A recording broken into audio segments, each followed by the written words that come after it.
तमिल भाषा को दुनिया की सबसे पुरानी जीवित भाषाओं में से एक माना जाता है। 5000 साल से भी अधिक पुरानी इस भाषा की सबसे खास बात यह है कि ये संस्कृत की तरह केवल ग्रंथों तक सीमित नहीं है, बल्कि आज भी करोड़ों लोगों द्वारा रोजमर्रा की जिंदगी में पूरी जीवंतता के साथ बोली और लिखी जाती है। तमिलनाडु का चोल राजवंश मानव इतिहास में सबसे लंबे समय तक शासन करने वाले राजवंशों में से एक है। इसका शासनकाल लगभग 1500 सालों से भी ज्यादा तक रहा। उन्होंने न केवल दक्षिण भारत पर राज किया, बल्कि मालदीव, श्रीलंका और दक्षिण पूर्व एशिया जैसे कि मलेशिया और इंडोनेशिया तक अपनी नौसेना के दम पर साम्राज्य फैलाया। तमिलनाडु में 33,000 से ज्यादा प्राचीन मंदिर हैं। इनमें से सबसे चौंकाने वाला उदाहरण है तंजावुर का बृहदीश्वर मंदिर। 1000 साल से भी पुराने इस मंदिर के विमानम यानी के शिखर के ऊपर 80 टन यानी 80,000 किलो का एक सिंगल ग्रेनाइट पत्थर रखा हुआ है। बिना किसी आधुनिक क्रेन के इसे इतनी ऊंचाई तक कैसे ले जाया गया और कैसे ये मंदिर बिना किसी ठोस नींव के कई बड़े भूकंपों को झेल गया, ये आज भी इंजीनियरों को हैरान करता है। संस्कृत होने के साथ साथ तमिलनाडु एक बहुत बड़ा इंडस्ट्रियल हब भी है। चेन्नई को भारत की डेट्रॉइट कहा जाता है, क्योंकि भारत में बनने वाली कुल कारों और ऑटोमोबाइल पार्ट्स का एक बहुत बड़ा हिस्सा यहीं पर मैन्युफैक्चर होता है। हुंडई, BMW, फोर्ड और रेनॉल्ट जैसी ग्लोबल ब्रांड्स के बड़े प्लांट्स यहाँ पर मौजूद हैं।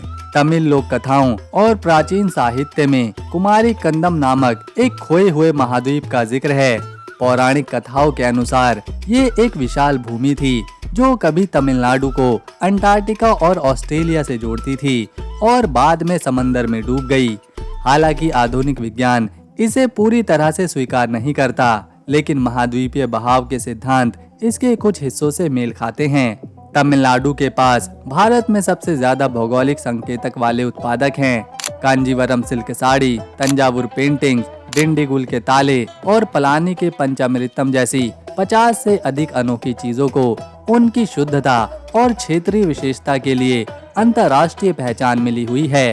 लानी मुरुगन मंदिर में हर दिन हजारों श्रद्धालुओं के लिए प्रसाद तैयार किया जाता है।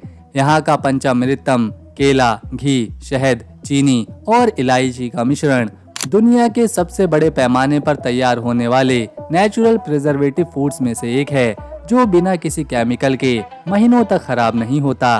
तमिलनाडु का पारंपरिक खेल जल्लीकट्टू केवल एक खेल नहीं, बल्कि प्राचीन सिंधु घाटी सभ्यता के समय से चली आ रही एक परंपरा है। स्पेन की बुल फाइटिंग की विपरीत जहां सांड को मार दिया जाता है, वहीं जल्लीकट्टू में सांड को कोई नुकसान नहीं पहुंचाया जाता, बल्कि इंसानों को उसकी कुबड़ को पकड़कर खुद को संभालना होता है। ये बैलों की देसी नस्लों को बचाने का एक शानदार जरिया भी है। चेन्नई को भारत की स्वास्थ्य राजधानी कहा जाता है। चौंकाने वाली बात यह है कि भारत आने वाले विदेशी मरीजों में से लगभग 40% से अधिक मरीज अकेले तमिलनाडु के अस्पतालों जैसे अपोलो, शंकर नेत्रालय में इलाज के लिए आते हैं। यहाँ की सस्ती और विश्व स्तरीय स्वास्थ्य सुविधाएं पूरी दुनिया में मशहूर हैं। आमतौर पर प्राचीन मंदिर बलुआ पत्थर या संगमरमर से बनते थे, लेकिन तंजावुर का बृहदीश्वर मंदिर पूरी तरह से ग्रेनाइट से बना हुआ दुनिया का पहला मंदिर है। हैरान करने वाली बात यह है कि उस समय तंजावुर के 100 किलोमीटर के दायरे में कोई ग्रेनाइट की खदान या फिर पहाड़ नहीं था। इतनी भारी मात्रा में ग्रेनाइट वहां कैसे लाया गया, ये रहस्य आज भी बरकरार है। तमिलनाडु की राजधानी चेन्नई, जिसे पहले मद्रास कहा जाता था, उसका इतिहास एक छोटे से तटीय गांव के समूह से लेकर भारत के सबसे बड़े प्रशासनिक और व्यापारिक साम्राज्य में बदलने की एक बेहद गहरी और दिलचस्प कहानी है।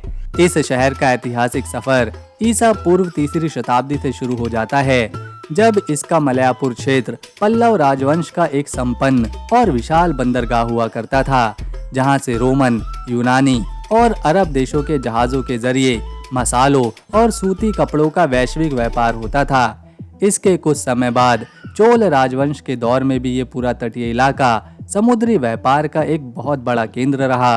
इस क्षेत्र के आधुनिक इतिहास में सबसे बड़ा मोड़ 22 अगस्त 1639 में आया, जब ब्रिटिश ईस्ट इंडिया कंपनी के अधिकारी फ्रांसिस डे ने विजयनगर साम्राज्य के स्थानीय शासक चेन्नप्पा नायक के बेटों से समुद्री किनारों की जमीन का एक टुकड़ा पट्टे पर लिया, जिसका नाम शासक के नाम पर चेन्नापट्टम पड़ा और यही आगे चलकर चेन्नई कहलाया। अंग्रेजों ने यहाँ 1644 में फोर्ट सेंट जॉर्ज नाम का एक अभेद किला बनाया, जो पूरे भारत में ब्रिटिश हुकूमत का पहला आधिकारिक और स्थानीय प्रशासनिक मुख्यालय साबित हुआ।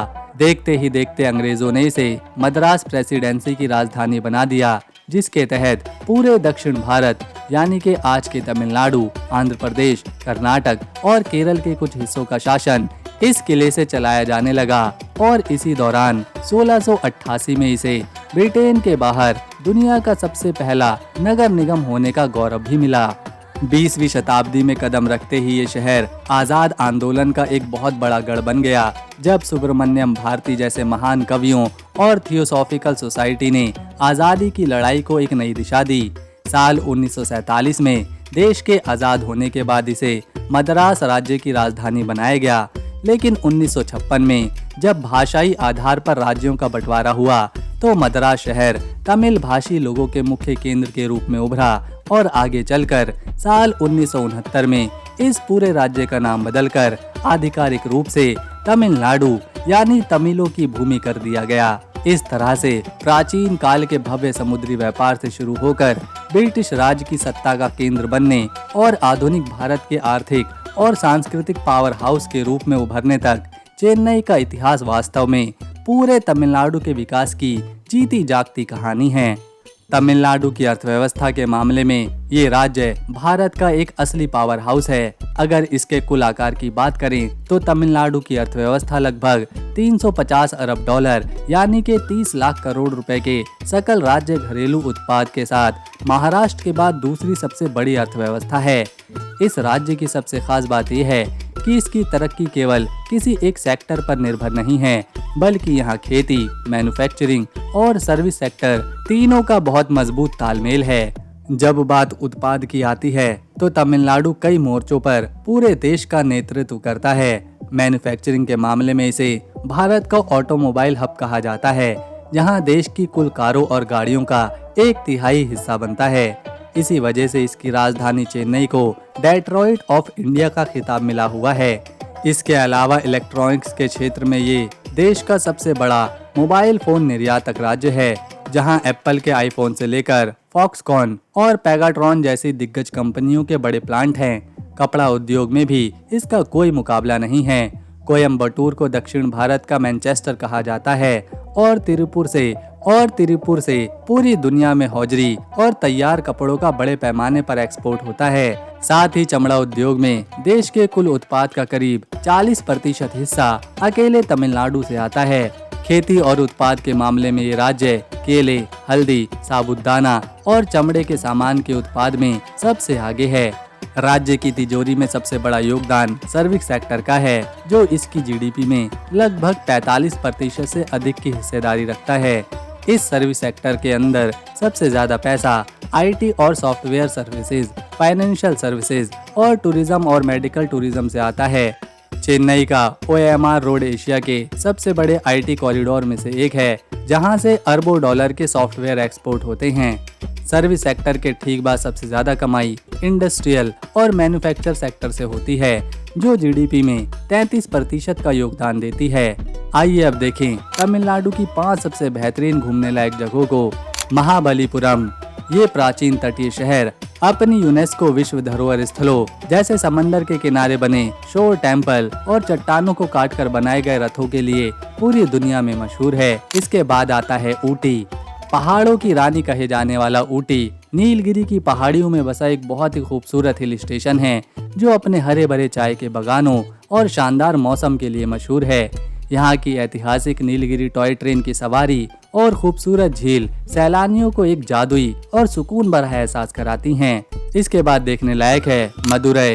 भारत के सबसे पुराने जीव शहरों में से एक मदुरै को एथेंस ऑफ द ईस्ट कहा जाता है, जिसका मुख्य आकर्षण भव्य मीनाक्षी अम्मन मंदिर है।